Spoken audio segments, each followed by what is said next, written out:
Now, inflation is easing in West Africa. In Nigeria, the print has hit a 19-month low of 33.4% in July. In Ghana, it's at a 28-month low of 20.9%. We reflect on this data and other forex issues at play in these regions with Oyinkansola Samuel, who's research analyst out at RMB Nigeria. Thank you so much for your time this afternoon, Oyinkansola. Hi, good afternoon. All right, it looks like inflation is moving in the right direction, both in Ghana and Nigeria, but I think still far from what we're targeting here, and I think still far from what is comfortable for many consumers.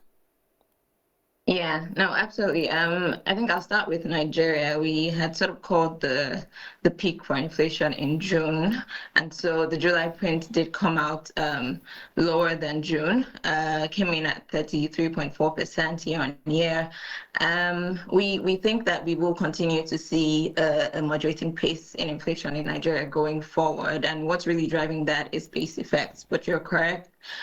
Fundamentally, prices are still higher year on year from a weakening in the naira, as well as higher petrol costs and higher food prices. So it's really just a base-driven moderation at this stage for Nigeria, but we should see that trend continue into the end of the year and into 2025.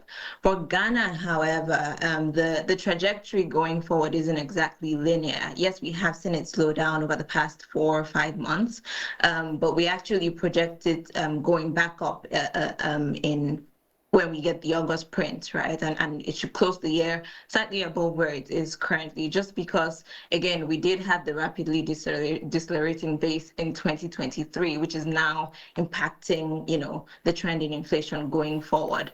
And we're actually expecting that Ghana would miss the BOG target of the 13 to 17% inflation range by end of year. We were projecting inflation at around 23% by the end of the year this year for Ghana.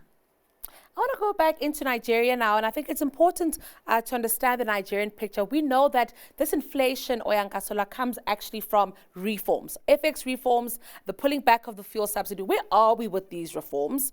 And are we seeing them work? Because of course, there's an intended purpose for them, and we're trying to get somewhere with the Nigerian economy.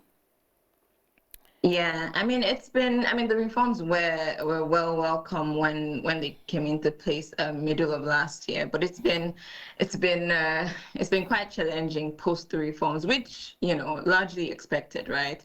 On the currency side, we did see the initial devaluation to around mid 700s, and then right now we're around 1,600, and it's really because demand has continued to outweigh supply. At this stage, the central bank is the main supplier to the market, and we're just not seeing supply from the central bank at the pace and in the size that we would like. I should give them some credit. The central bank did float a retail auction last week or 2 weeks ago where they sold just over $800 million at one go. That was good. Would like to see that continue, at a more frequent pace. But it's apparent that the central bank likely doesn't have sizable dollars in its coffers to support the naira on a continuing basis. But I think even if we just see small quantums, but at a more frequent pace, that will be supportive of the naira.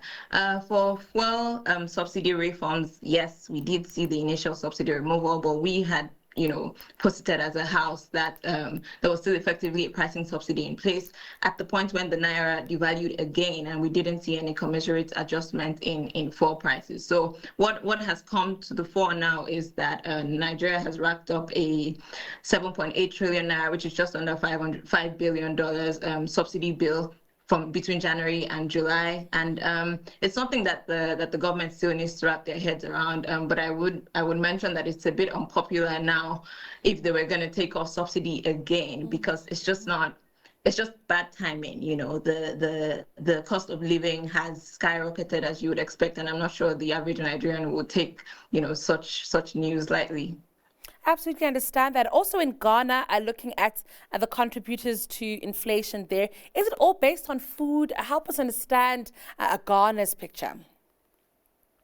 So Ghana is, at this stage, it's the currency. The cedi has depreciated by over 20% year to date, and on a year-on-year basis is closer to 30%. So the currency is driving a lot of the inflationary pressure that we're seeing still in Ghana. But there's also been adjustments to tariffs, electricity tariffs, and just with the movement in global oil prices, we've also seen adjustments to fuel pump price and diesel pump prices. So those are the three main drivers of inflation in Ghana. You know, tariffs, the CD, and pump prices. I also want to then speak about, of course, we've touched a bit on the central banks and their responses here, Oyinkansola, which I think are very, very important. But I also want to speak here about, the outlook for these economies. If we just think all around the world, we are seeing inflation tapering off. And of course, here, we think some African countries later to the inflation story. Are we expecting that with interest rates maybe falling in the US, that might be supportive of African economies like the Naira and the Cedi, the currencies? Yeah, I mean, when the Fed starts to cut later this year, I think that will be supportive to countries like Nigeria and Ghana. For Nigeria, from a borrowing standpoint, if we intended to approach the Eurobond market, for example, it would be at a much more favorable rate than we're seeing currently.